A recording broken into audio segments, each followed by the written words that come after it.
Oh no, Sorry, what was that, Haisa? the last one was hard. Last Saturday's lesson? No, last assessment. Oh, okay. Yeah, but you did well on it, right? Yeah, but I need a bunch of help. Well, you survived. And historically, assessment two has always been the hardest. We did try to make it a little easier this time, but yeah, assessment We three, all felt smarter after finishing it, though. there you go. After Exactly. finally finishing it, yeah. Exactly. Okay. So yes, assessment three should be a little easier. Also, I've heard generally that you all are feeling better about what is it called? GitHub Actions versus Ansible. So yeah, definitely should be a smoother ride. Um, what else? Let's see. Right. I think we're just waiting on one more person to finish assessment two. So we could talk about assessment two in more detail after that. I know before the assessment, folks were requesting like a kind of instructor demo or run through. So I'll have that prepped as well. And right now we are going to pivot back into Hey, does that person know who they are, Julius? yes, yeah. So right, yeah, they're aware. Okay, so if I'll follow up on that and see what the status is, and if if it's not going to reach a resolution anytime soon, then we'll just go over the assessment as a class in a week or two. And let's see. Right, today we are going to go back to service level management, just very briefly talk about it. I think you all already had a lesson on Cloudwatch monitoring from last week, right? These are labeled very incorrectly, but I think Reno did a good job writing up some additional content. If he did this, I can't remember if he did or not. But I think you all cover monitoring, dashboarding with CloudWatch, creating those resources in Terraform. Um, so we can try to do some of that as well today. Now, if we go over to the CloudWatch documentation, or yeah, just CloudWatch.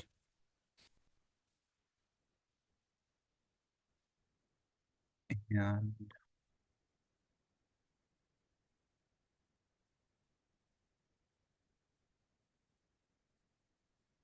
see here we have a monitor that's still up from the demo that I was trying to get working earlier today. And where is it? Where's service level? There we go. So service level objectives is still a fairly new addition to CloudWatch. I believe this only came out sometime in 2024, maybe even like around September last year. So the Terraform provider for AWS doesn't even support this yet. Um, so that's another reason why I don't really want to spend too much time on this. We're not going to have to worry about this inside of the assessment. And everything we talk about today about it, I just want you to know so that you're aware of what service level management is, how to speak about it if it happens to come up in a job interview, and to, yeah, really just for that awareness. I highly doubt that at your level you're going to be asked a lot about service level management. It really is a higher, um, more abstract, higher level concern. So with all of that said, let's go to today's lesson anyway and see what is mentioned here.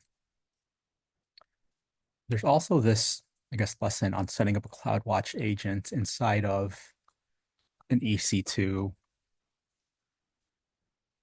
So we're installing Nginx, configure the Nginx. Oh, right. So this first part is just setup. And we're creating roles. And then we're installing some commands to install the agent. Yeah, I haven't run through this since last year. I think there might have been some issues with it. Yeah, and I think the challenge was pretty confusing too, so we removed it. We won't have to worry about this either. This won't be a part of the assessment, manually installing the Cloudwatch agent. This is the kind of thing that you would have to do if you had to if you were in a role that was more concerned with like observability and monitoring, like a reliability role, for example, and you had to set up some custom metrics or just be able to utilize the command line commands that come with something like this. And basically, in a nutshell, service level management is a communication methodology between various teams. And one of the reasons it's so high level is because of just that, right? It's communication. It's it's about being able to speak to various stakeholders in your organization in a way that anyone that's non-technical can understand and to get everybody on the same page. So I don't know exactly how much experience all of you have individually with corporate environments, but we all, I'm sure, know the stereotypes, Dilbert, for example, of office culture and inefficiency and all of that, which is why in the DevOps curriculum, we've emphasized soft skills as being important. It's going to be important no matter where you are, right? It's going to be important even if you were just landing a software engineering role, but it is more important in a role like any DevOps role, really, where, well, I shouldn't say any DevOps role. I think it's a little less important for some roles than others, but in these kind of roles where you're working on an architecture or a platform that has wide reach and impact, right? Because it's going to impact multiple software engineering teams. And generally, that is going to be entrusted to more experienced engineers and developers, or developers and engineers who can kind of climb the ranks a little faster. And part of how you do that is through effective communication, right? So that's what service level management is in a nutshell. It's just kind of a framework for being able to set objectives that you use indicators to monitor, and you set agreements on. Let me see if I think I did pull up a slide deck. I don't know how up to date this is.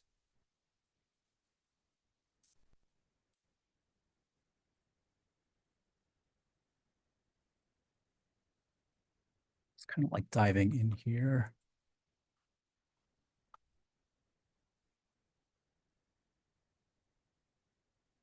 Okay, some case studies on SRE at some different companies.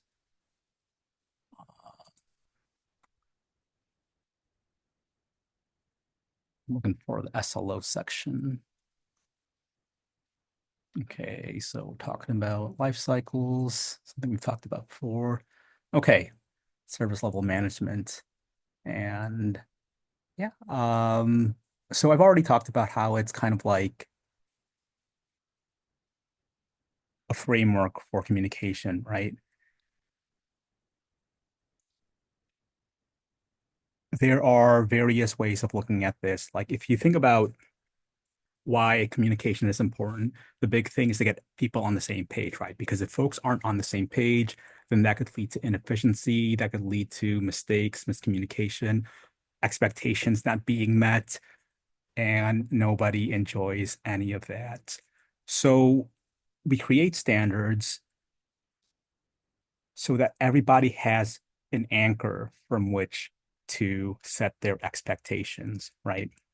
So shared standards unify people and behaviors. Now, you could think about a lot of things really just like this, right? Like as existing on like multiple spectrums. Something becoming more complex doesn't necessarily mean it's harder, and something becoming easier doesn't necessarily mean it's more simple. They're slightly different. So at a high level, service level management can be made to sound simple, right? It's basically setting agreements and objectives. So if you have a service like an API endpoint, maybe you want to set an objective of having a 99% success rate. 99, and the agreement then is 99% of our calls to this API endpoint will succeed. And if that doesn't happen, then you're breaching the agreement. The agreement is also a way to articulate what steps you would take to resolve the issue. And so that might mean running through a playbook or a standard operating procedure, whatever kind of policies your team comes up with to handle these kind of situations, right? And objectives are the more technical part of that. And that's where you'll use things like Cloudwatch monitors and alerts to let you know when you're about to reach below that threshold that you've set. Now, really, service level objectives are kind of like really fancy monitors. There's really, it's hard to say this. Technically, the difference is it's more complex, right? There's more layers to how the monitor is built out. And so you have more advanced metrics like burn rates, error budgets, and thresholds. And the application of all of this isn't so straightforward either, right? We at Innova basically tell software engineer teams it's a very experimental thing, right? Be prepared to refine over time because you may not know from the very get-go what metrics to look for or what metrics to even set, right? If you're creating a new endpoint, you may not know how it's going to perform in a production environment. You have to collect that data over time in order to have a better idea of what is acceptable and what's not acceptable. And so maybe the hardest thing about service level management is just how really abstract and fluid and free form it is, which is why it's also kind of high risk. Poor implementation of service level management can lead to a lot of inefficiency and wasted time. The idea is to be able to like simplify complex systems, right? And while in theory that sounds great, in practical application and execution, it's not so easy. And this is just more reason why it's really not something that's going to be attributed to junior or starting engineers. So what you do want to know though is if you do get asked at an interview something like, do you know what service level management is? I want you to at least feel somewhat confident about what it is at a high level, right? So know that it's really a communication framework. It's for creating standards between different teams.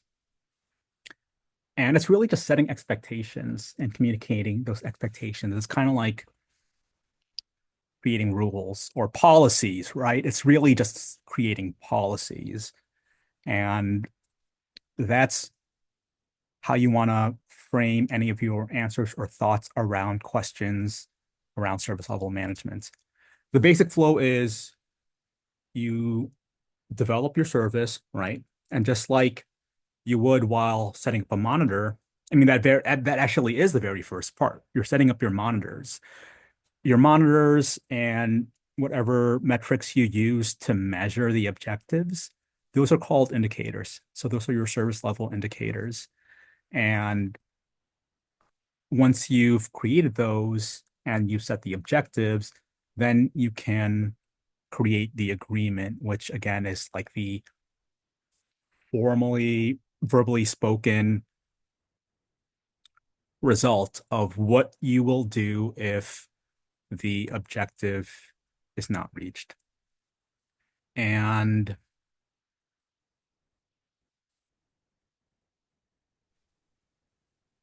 right, implementing this from the get-go, especially in an organization that does not have it already implemented, is definitely going to be an uphill battle. And at organizations where it is implemented, it may not always be implemented well. It may be a very, very, very heavy time suck because there just needs to be like a lot of constant communication about how to implement SLOs correctly or intelligently. And because it's a very fluid and abstract process, it's not black and white. And engineers like to think in black and white. So it's just it's kind of high risk. Implementing it is kind of high risk, right? You have to be your organization has to be at a very, very, very established kind of a level for this to really pay off. Now, depending on what this company and the service is, it might be absolutely critical, right? Like if you go back to some of these case studies from earlier, let's talk about Netflix or Uber. They have to absolutely know what will happen if any kind of failure might cause like some major failure, right? Or outage. Like it's highly critical that their customers don't ever see like these dips in performance because that leads to complaints, that leads to people walking away and leaving the service and closing their memberships or accounts or whatever. And so at these kind of organizations, it's crucial. But at smaller organizations, um, it's not so important. If you have basically the smaller the tech stack, the less opportunity for unexpected failures. And so the less need for advanced frameworks like service level management. Okay. Any questions on service level management? Julius, Yes. I appreciate you showing that. I think that it's important to add that smaller companies' view on service level objectives, management indicators may not have the depth of coverage that a large organization might. So when you're asked questions like that, you may sort of be like, it's different where I come from than where Mhm. you come from, right? Maybe your product manager looks at a service level management as more like a checkbox. Mhm. And, you know, they only speak about service level management in terms of the agreement because maybe they don't have that depth of knowledge and they don't think it's that important.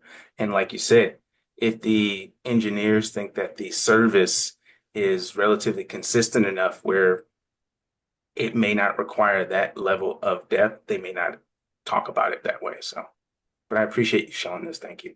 Right. That's actually a really good point, Lamar. So yeah, it goes both ways, right? Like it definitely could be high risk and it could definitely be a time sink if it's implemented poorly. But like you say, it could also be implemented quite uh intelligently. It could be very lean how it's implemented, right? And if it's being used as a way of like really just formalizing the agreements on what you do if things don't pan out, if you really do keep it that simple, then especially for small organizations, that's exactly how it should be used, right? Yeah, yeah, no. Yeah. And that's maybe some bigger organizations too, right? I just think it, like you said, like at Innova, it's pretty big, so it becomes more complex. I think in the beginning you said just because it's complex doesn't necessarily mean it's unapproachable, but just because it's not complex doesn't mean it can't be very complex when you implement it. Mhm. But I think ANOVA just has like lots of layers in any large organization, where you have large infrastructure and multiple infrastructure. But anyway. Yeah, yeah, definitely. Yeah. So now, if it does come up, I hope you feel at least confident enough to be able to talk about it and give very confident answers, just like how you laid it out, Lamar. So, Hopefully. right, it's a little different under pressure, right? Oh, So, wait. Julius, Yeah. so you mentioned a few times that it could be very dangerous. Mhm. Is it because in order to set up SLOs, you have to attach actions? Not necessarily. Now, when I talk about the risk, it's really more of a risk to the business.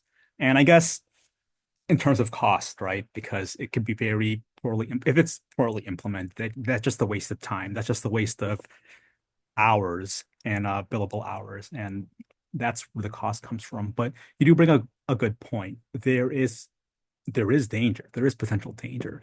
If you set up SLOs incorrectly, thinking, okay, this is going to alert us in this kind of scenario, and it turns out it doesn't because your metrics are off, then you might have an incident on your hands, right?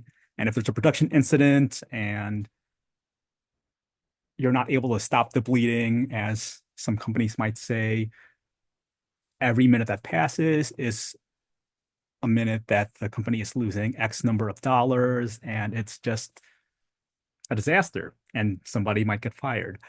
So yes, it can be dangerous in that sense as well. If it's not set up correctly, if it's not implemented right, and it's not understood, then it may lead to people lowering their guards. But as for specific actions, like you say, what kind of actions did you have in mind?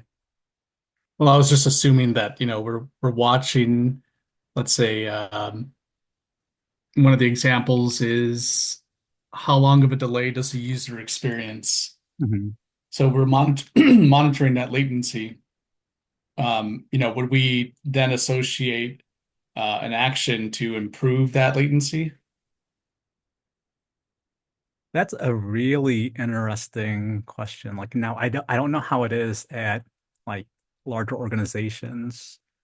Um, sure. I mean, I'm sure you could automate a solution, especially if you know your architecture really well and you kind of know like if there are any kind of stop gaps that you can run in the meantime to try and limit the damage. But I would say generally you want to avoid automating something that you just don't know, right? Maybe because really in automation, it's kind of like a stopgap. It's if you're aware of a problem that's causing something like higher latency or an error rate, maybe you don't have, maybe you can't immediately find a solution. And maybe you've already done the initial investigation. And so in this case, maybe an automation would help. Like your engineers assess that it's going to take like 2, 3, 4 sprints to find the resolution. And that may even turn into 5, 6, or 7 sprints if they keep running into delays. And so in that case, if you could find some kind of like really fast um, automation to fix things, like maybe a database update or something like that, then that could be something you do to help reduce the burn rate or the error rate of something that just isn't working right. But that is that comes with all sorts of other risks.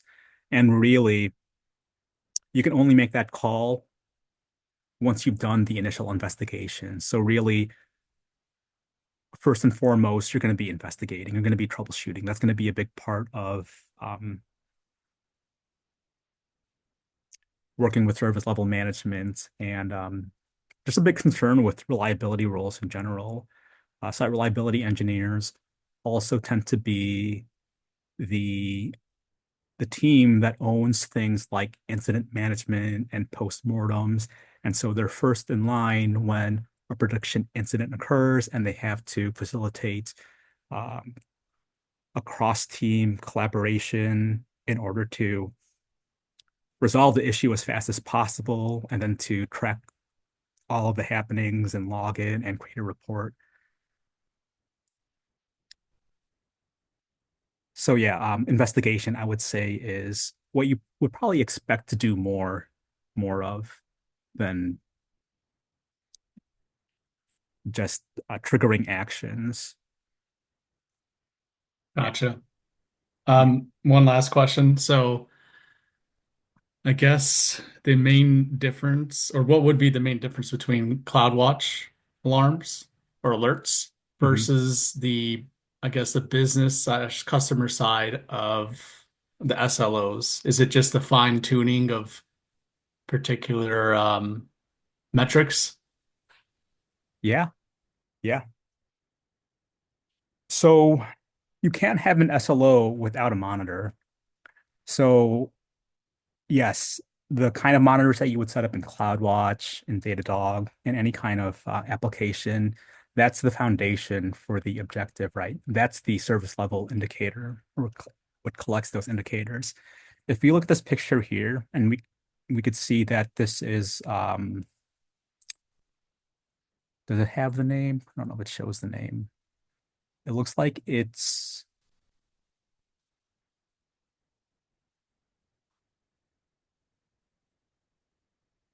is definitely from a a Datadog dashboard. I wish it showed. I mean, it doesn't really matter what the metric is, right? Let's just assume that this is an error rate, okay?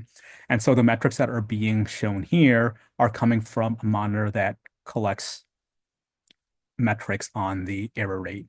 We could see that there might have been a big spike in between the 17th and the 19th. So a lot of API calls maybe that failed are returned errors. Now, is that spike big enough to warrant an incident? Only the engineers running that and all the necessary stakeholders would know, right? Because within like this context alone, we really can't say that. What if we were to zoom out of this right here and we see that there are even bigger spikes to the left and right, right? With a regular monitor, you would basically be setting an alert at a threshold, right? Like alert if there are X number of failures. By then, it might already be too late. What if you wanted alerting at a lower threshold, but not necessarily all the time? With service level objectives, you really have more control over how you get notified to something because you have things like rolling time frames and error budgets. So we see here again, this is what a 4-day window from the 17th to the 21st. Within this window, this is a spike of activity. It could be a blip in the greater scheme of things. But if we were to set, like, let's say, an objective for having a certain success rate within 7 days, that's going to alert differently than an objective that says a certain percentage over 30 days, right? So, like a general rule of thumb is a smaller time frame is better for catching like abnormal behavior and spikes, whereas longer time frames are better for catching repeating issues that may not necessarily warrant like an urgent response, right? So let's say we see a lot of this. This isn't urgent. It looks like it's urgent right now in this very small context, but if we zoom out, there's actually a bunch of these same level spikes, well, you might still want to investigate, right? And I think actually if we zoom down here, we could kind of see that's sort of what's happening, right? Like there's kind of like this roller coaster effect to these. Well, actually, no, I'm looking at this and these are good events. So higher activity on some days. And if we see the red, these are the bad events. It happens to coincide with a day that there's actually a lot more activity, right? So even though while it looks like a spike, it's probably normal behavior, right? Because there's increased activity this day. So a regular alert might have alerted you to this, and then it would have been like a non-issue. With an SLO, um, you would be able to see from this kind of dashboard just what I said now, basically, right? You can relate certain trends to other trends to draw more sophisticated conclusions. And this will reduce alert fatigue. We didn't have to be alerted for this. We don't have to have engineers go into panic mode and jump into some investigation, which interrupts their workday, which interrupts whatever they were working on and slows down the sprints. But the trade-off is the additional setup, right? So Julius, would that be like a service level? Could this be potentially a service level indicator? Could you use a service level indicator to say, hey, yeah, we may have spikes, but our service level indicator is set at X percentage for whatever this service that's being monitored. So provided it doesn't reach that in a given time set, whatever you specify, then it won't trigger an alarm, right? So then you don't get alert fatigue because that indicator is not going off. And then I mean, you probably have more than one, but I'm just trying to frame it from my understanding. sure, sure, sure. You're on the right track. And again, indicators are really just metrics, right? So the very metric that we see that we're tracking, like let's say the error rate on an API endpoint, that's just one indicator. All these stats are indicators as well. They're really just more complex indicators. So error budget is a really interesting one, right? You as a team will allot a certain amount within your error budget. So you're saying within the time frame of a month, it's okay for us to see this X number of spikes, right? Okay, And we see that even with this spike, we saw a dip in our error budget, but not low enough to put us below budget.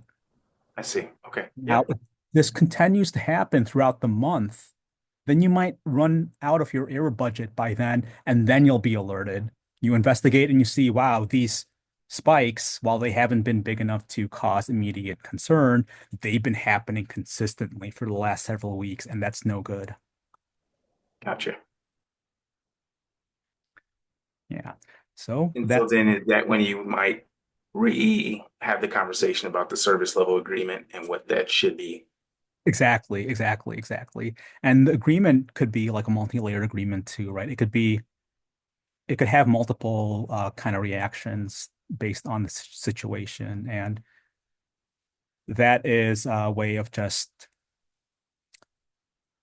letting the necessary stakeholders feel more comfortable or confident with the decisions that you make, as opposed to miscommunication that might lead to, yeah, just people overreacting or, It being unilateral sorry, what was that?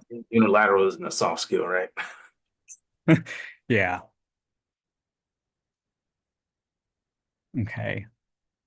Let's see. So that's service level objectives in a nutshell. I think we have I guess an example of a dashboard here where we're tracking multiple SLOs, and we could track by service, we could track by team. This can give us things like a scorecard or an idea of like where there might be a lot of unreliability or reliability, a lack of reliability, or just any kind of volatility. And yeah, the more data you have to work with, the more sophisticated the conclusions you can make, but also the more effort it takes to make those conclusions and to maintain the systems around it. So that is service level objectives in a nutshell. If we were to create one right now, let's walk through it. We would give this a name, something like, okay, if our monitor is CPU utilization below 50, let's say, I don't know, utilization rate. And here we would set up where we're getting this metric from.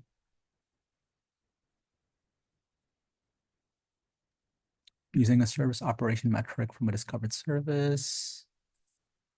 I don't have any services defined, so I can't use that. Probably gonna want to use Cloudwatch metric because I do have a Cloudwatch monitor created. So we calculate error rate by comparing the number of good requests or bad requests against all of the requests, and I'll give you either your success or error rate, right? And so we could choose between the two. I'll just select good requests for now. We select the metric. And ooh, actually we could use a lot of these built-in metrics. So let's see. What did my Terraform make? I made an EC2 with my Terraform. We can look at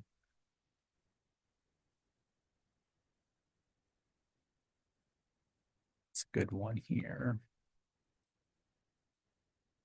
Right, operations.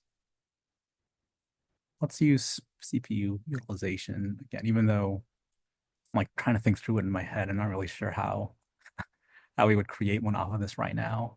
Because you can't really make a success rate out of utilization. So maybe something more like this, like a status check that returns a failure, right? Or even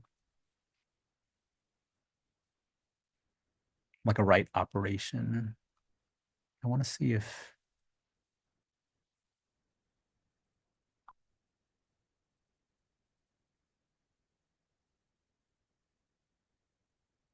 let's go back to west to east.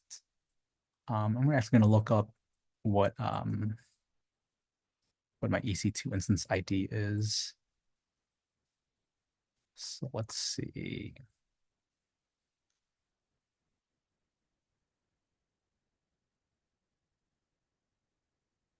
Oh, I'm still in Ohio. Went back to Ohio. Okay. Shoot, there's more than one of these. Let's see. What's the latest one?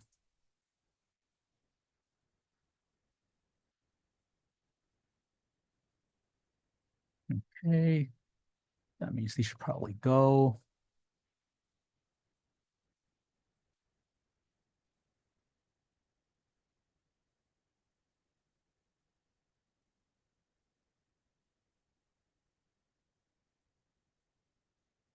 Okay. So let me get this instance ID. Let me, where was I? The metric. Let's filter. Oh, let's go back to US East 1. Okay, so now that I got my instance selected, I can choose one of these pre-created metrics. And I'll just use utilization because I think that's the only thing I really have set up right now. Select a single metric to continue. Shoot, did I make my SLO in the wrong region?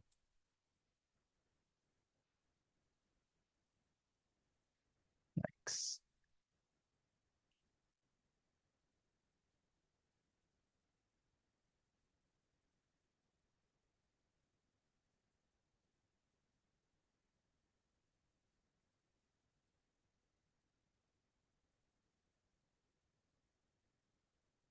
Okay.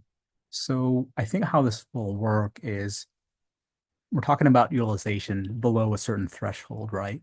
So below a certain threshold, this may emit a metric like once every second or something like that. But I think it might make more sense to use a time-based calculation method for something like that. So let's pull this up again. Let's go over to utilization. Select that. We could set rolling interval over 7 days. So we talked about error budgets earlier, right? Your budget basically exists within these rolling 7 days. So like depending on where you're zoomed in your graph is what the error budget will refer to. So in this case, this error budget is in reference to this time period, the past 7 days, this past week. And if we wanted to set a goal, we would basically now we're saying we want our CPU utilization to be below 50%, 99% of the time within these 7 days. Is that practical? I don't know. This isn't a real service, but this is essentially how these are the kind of things you would want to think through when setting up an SLO. And I personally think a rough estimate is a good place to start and just adjust from there, refine over time. So just going to leave all of that the same.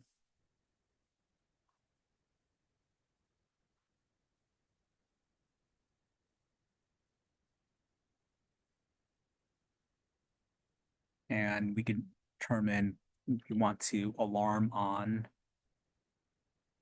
So you could be alarmed when you're in that warning threshold, which means before you've even really breached your error budget. You could have it be more noisy and fire every time that it detects the kind of behavior that would deplete your budget in the first place. So there's a lot of versatility to SLOs. And again, that's both a good thing and a bad thing. Okay, so what did we say? You can set a period to a time interval between 1 and 15 minutes. Performance threshold would we like to set? We're doing utilization, and like let's say if we want to detect that it's above, if it's below 50%, then we're gonna consider that a good event, right? So let's try that. And here's our SLO. It's telling us it's got insufficient data because it's hardly had any time to do anything. Maybe we could stop here, and next week, if I remember, I'll use Chandra's script to spike up the CPU utilization, and we'll see then how that might perform over time. But I guess that would also require me to keep this EC2 up for like a week, and I don't know if we should do that. So with this, you at least get the general idea of what an SLO is. Any questions? I feel like I've spent more time on SLOs than I wanted to.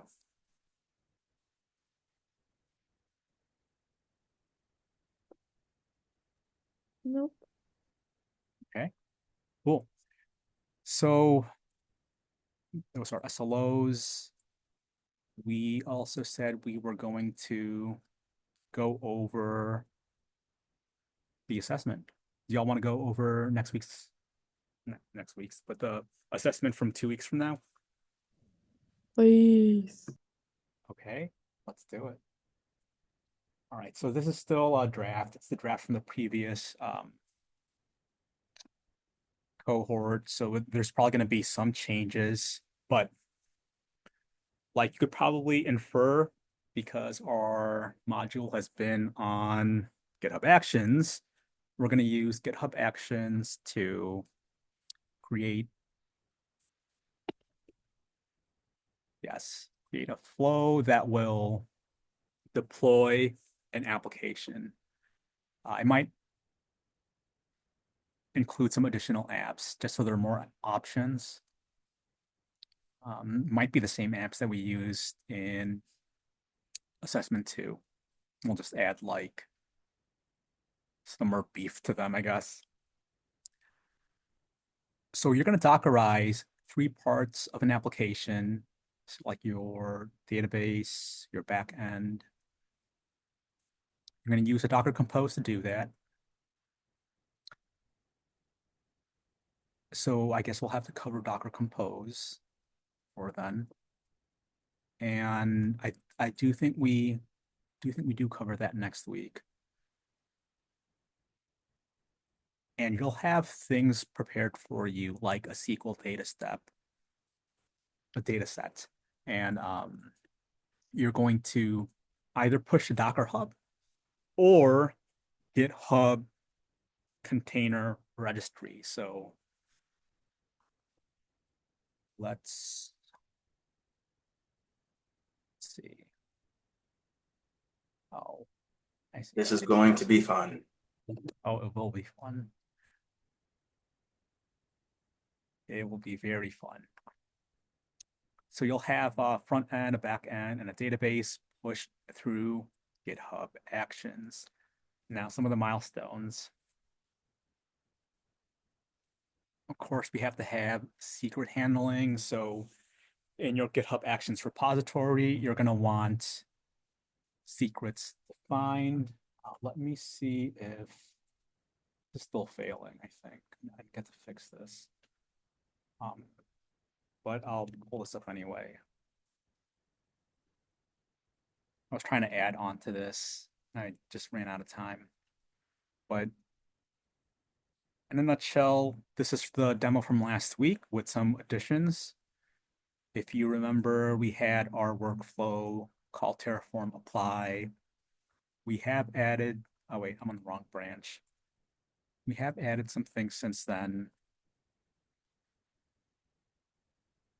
like manual dispatch for the workflow, environment variable. So yeah, this is what I want to look at. So that's that first number, right? Just being able to handle environment variables. And I showed you last week how to use gh secret add in your command line to do that. And we also learned the Saturday before that how to manually add them inside of your repository settings. So if we go to our secrets, we can see the secrets we have defined. That's that first step. And everywhere inside of the application where these values are hard-coded, you're going to want to replace them in your app, right? So let's see what that looks like. If we look at our, actually that might be in the Terraform here. All right, yes, we just saw, right? So anywhere there's hard-coded values, replace them with the environment variables. And this is gonna be the case basically in every configuration, right? So this is our GitHub Actions workflow. There's a neat thing down here where we are able to output the public IP of the EC2 after we've run our Terraform commands to create it. And it will store that IP address in a GitHub secrets key value pair, which makes it then accessible to things like Ansible, right? So here we make our EC2 using plan and apply. We grab that public IP, we store it in a variable, and if we look at our Terraform,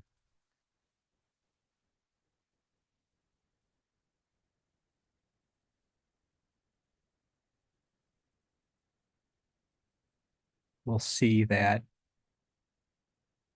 we also have outputs that show the IP address and some commands inside of our console logs.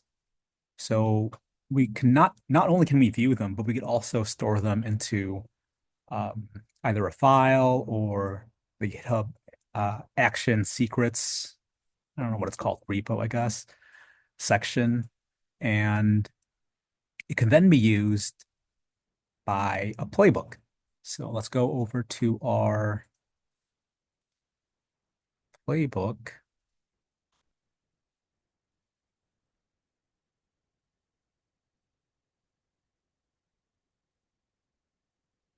Maybe the other one. Yep. Here we're using environment variables again to grab things like our username, our token, what's the IP address?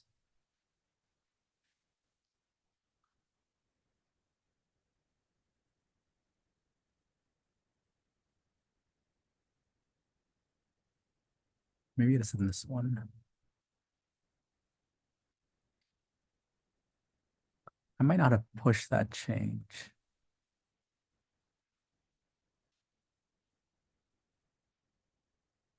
But yes, Hey, Julius. yeah. Quick question. Sure. Will you also get that week that we had in between, like we did for the last assessment, or we kind of didn't learn anything new? Yeah, we'll have a week to do this, and no new content will be taught during that week. Okay. So, oh, here it is. I'm blind. Or no, this is the GitHub Actions workflow. Yeah, this is still storing in the environment. I don't know if, it's in my inventory file. So a host.ini can't use dynamic variables. So you could use a YAML instead to grab something like the EC2 IP that you've stored inside of GitHub Actions. So basically anywhere that you have hard-coded values, you're going to want to make that more dynamic using environment variables. And our Docker file creation. We want to create Docker files for every part of the application. So that's going to be like your backend, your API, and your front end. And let's see what that looks like. Here I've got a Flask API directory set up. I'm looking at here. Oh, right. So we have our run.py, which sets things like the local host and the port that is being exposed. We have, oh, this should not be in there. This virtual environment should not be in there. But yes, we have all of the things the Flask API needs to run, right? Like, so we have routes. Again, like a lot of this stuff will be provided to you as boilerplate, like various routes and stuff. You'll just want to be able to at least navigate the files and have an idea of what's happening in each file, right? So if we look through this, we see that, okay, this looks like these are the endpoints that users hit to interact with our application. They can retrieve records, they could retrieve users, they could retrieve templates. Whoops, that. And then there's a configuration where we specify where to listen to for our SQL database and the name of the database itself, where to get secrets in our environment, some instantiation models are where we could see how the different tables are created, what kind of columns they have, and data types for each column. So that's our Flask backend. And then the Docker file for that, I forgot to look at the Docker file.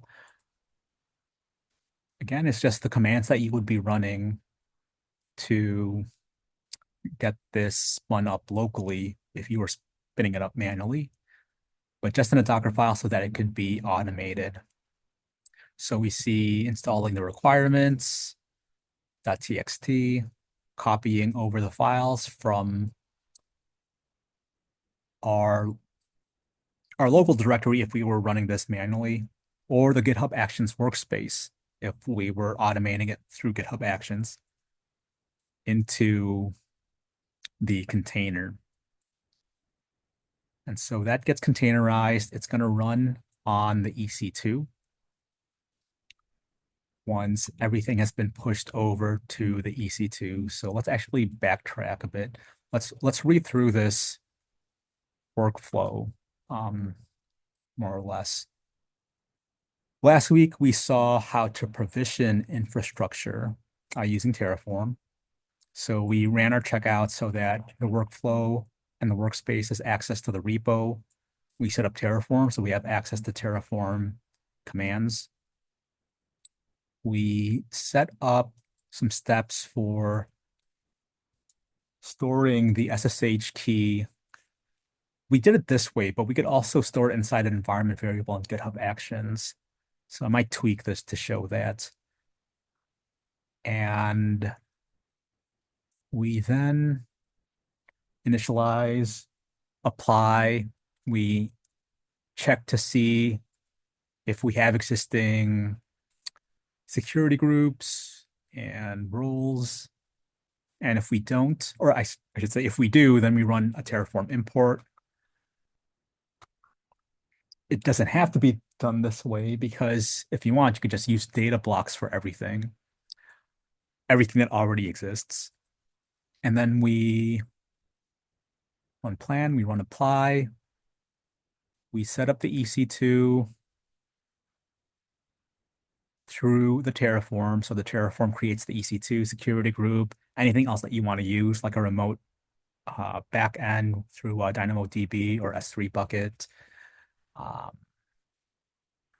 And then we call our Ansible. Well, we install Ansible, and then we call Ansible inside of the workspace to set up the EC2, right? And so it can do things like set up Docker, GitHub command line, anything you need to have your app running.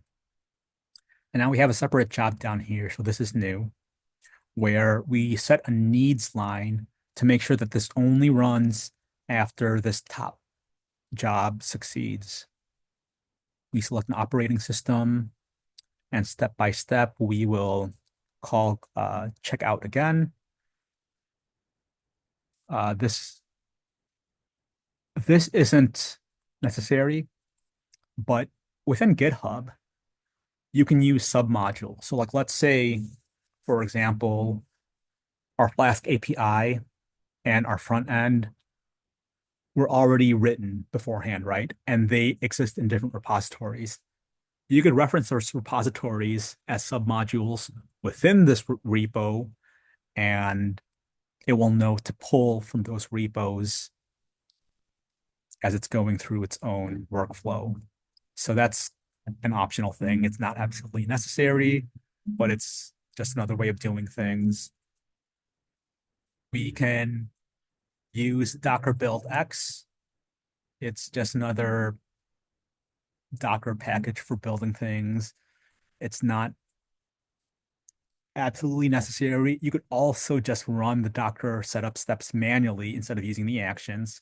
So you have some options there. And here I'm using GitHub container registry as opposed to Docker. No real reason why. You can use either or. I think it just requires a little less setup to use the GitHub container registry. And here is where we build and push the entire image onto the EC2, or sorry, the registry, which will then pull onto the EC2 using Ansible. And so if we go back to that deploy containers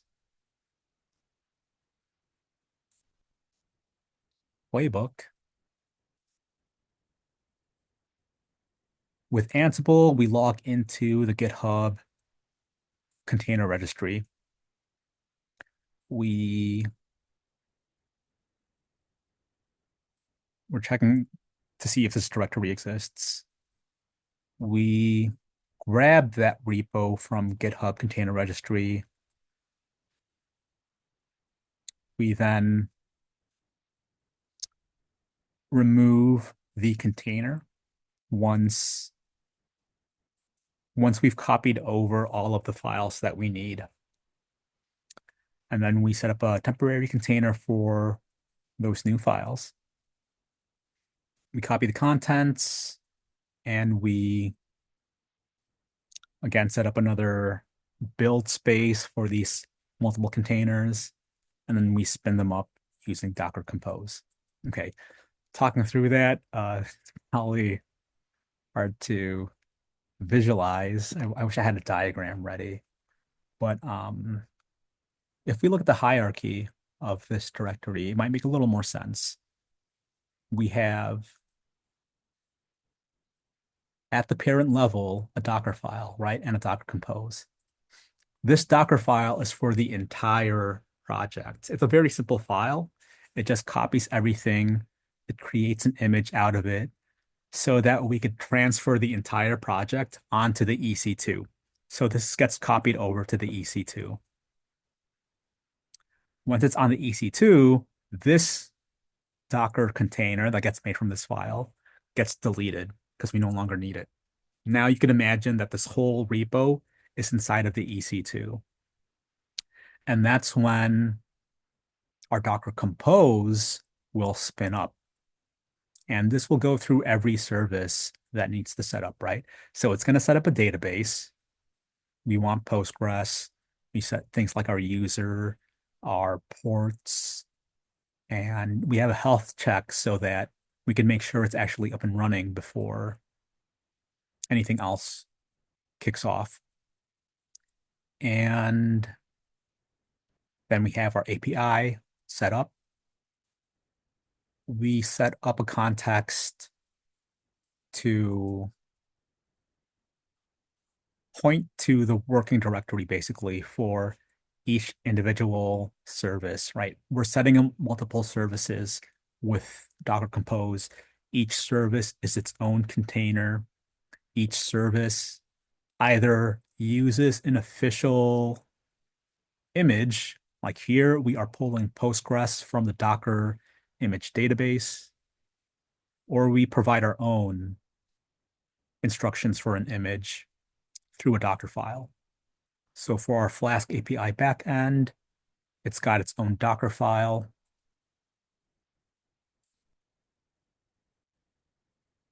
This one uses the official Python image. It sets this work directory. It runs an install on the Postgres client, and it sets some environment variables. It runs an install on the requirements, copies over all the files. And so now all of the files that were inside of our EC2 copied over from that first Docker file, from that first container, they get copied again into a container. So now Flask API is its own container. That's what's happening at each step of this Docker Compose that I just lost.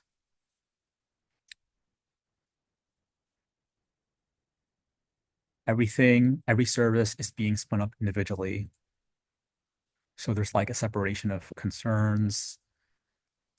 You'll have to utilize port mapping to make sure these containers know how to listen to one another. You could also set up network bridges.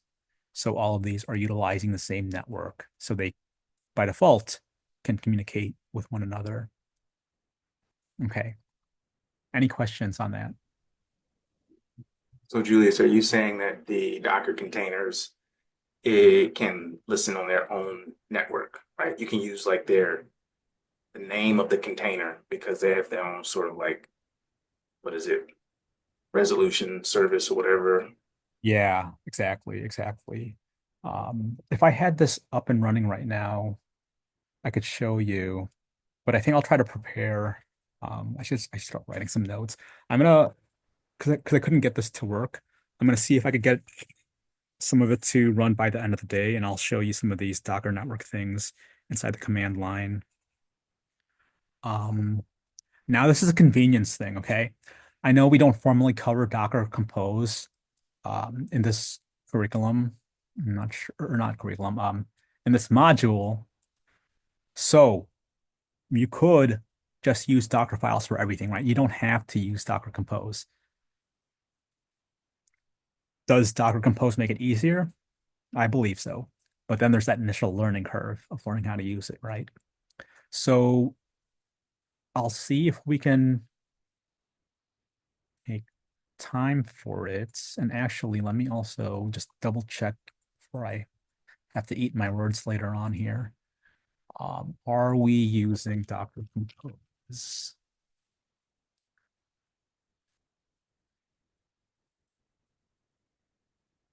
Compose.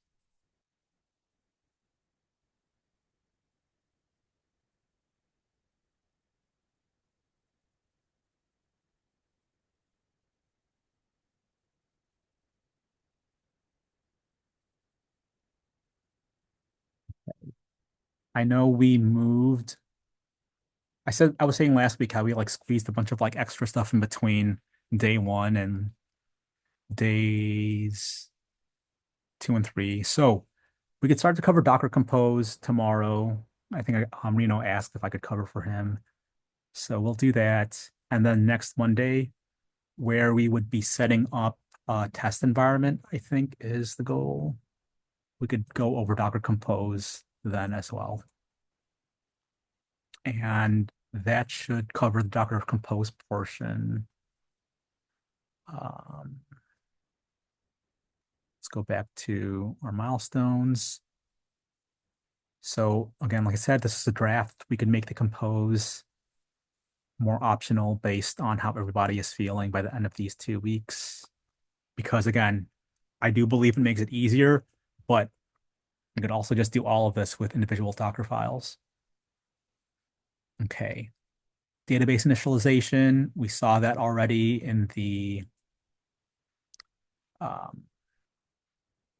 Flask Docker file.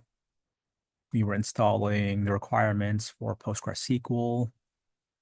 We saw inside of the GitHub Actions workflow using Docker build to push the image. So that's pretty much it. You make a backend. Well, you'll be provided the code for a backend, a database, and a front end, and you'll have to write the workflows and the configurations to get those deployed and running on an EC2.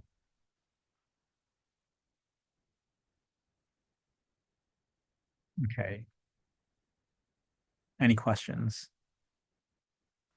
So for the workflow, I mean, the goal is to run the workflow once and have everything spun up. Like with the actions. Yeah. You'll probably want multiple workflows, and I think I might actually make that a part of it too, if it's not already. But like you could have a workflow for spinning resources up. You could have a workflow for spinning them down. And I think that was Jeremy's question at the start of class as well. So let's look at that real quick.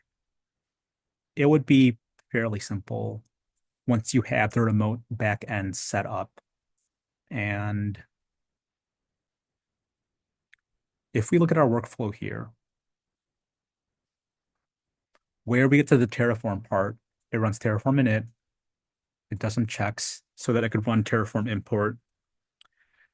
It is a Terraform plan and then a Terraform apply. You could copy this entire workflow And instead of saying TF apply, have it say TF dash destroy. And you would just replace the apply command with destroy. So when you need to destroy the resources, you would just hit whatever condition you want to hit in order to destroy the resources. So like you could do that through a workflow dispatch, which allows you to manually trigger the workflow commands. And let me see if I don't think this was set up correctly. Let me see.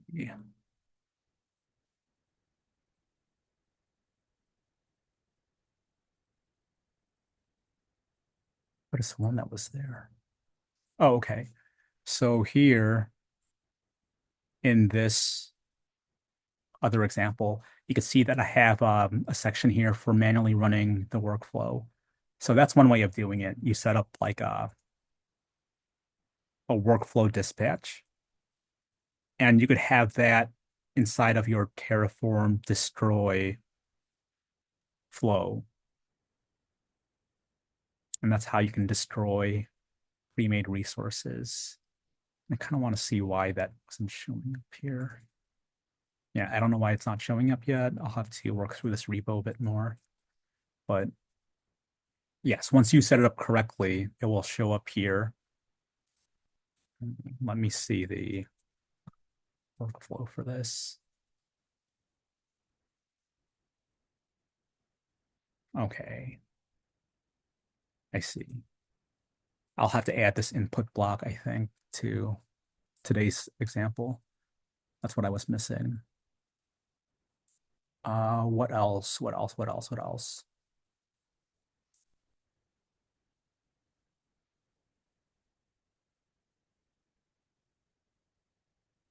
That's something else just thought of, and then it escaped me.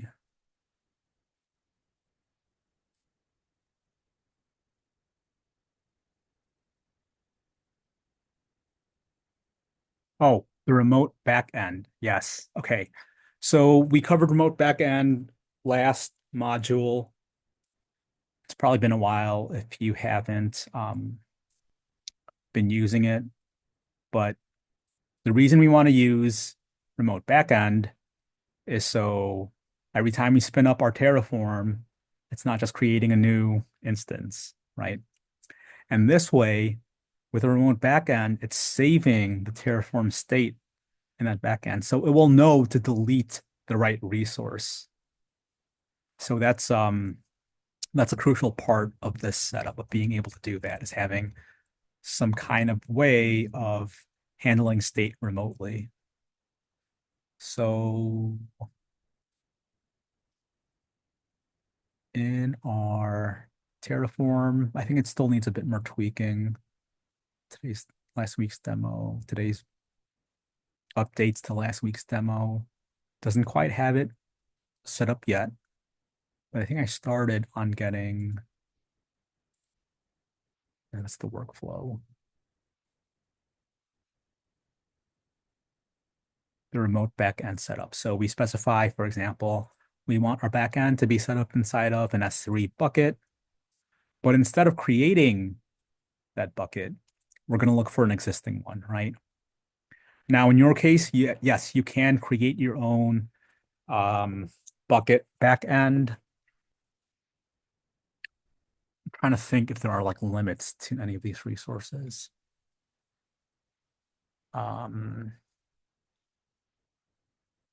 We could also just use this, right? Like if this already exists, anyone can use it. You would simply specify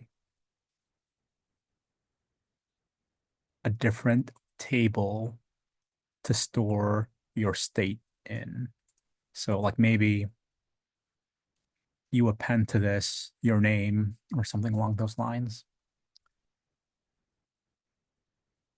And with the remote backend set up, then right? You'll be able to spin up and spin down resources, the same resources, as opposed to seeing this where the same name gets applied to different resources. Okay.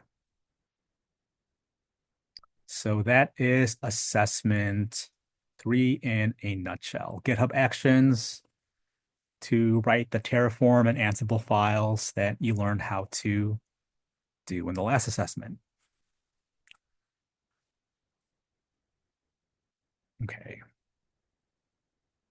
All right, we've been here for quite a while. Let's take a break. I don't have any challenges, I guess, today, so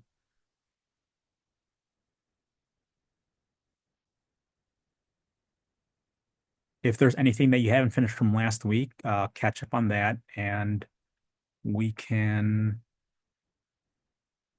let's hang out a bit. Even if you have like everything completed, let's hang out for a bit. I'll let you know by like maybe 7:30 over Slack if we're gonna have a stand down, because I do want to try to get some of these changes fixed so I could demo some of them. And if I can't get it done tonight, then I'll have it ready for tomorrow. And so let's do that. I'll open up breakout rooms for anyone who does have things to catch up on, and let's go ahead and take a break. And Lamar will be here to help you with the Terraform, or we could hop in a room if you want. Thank you.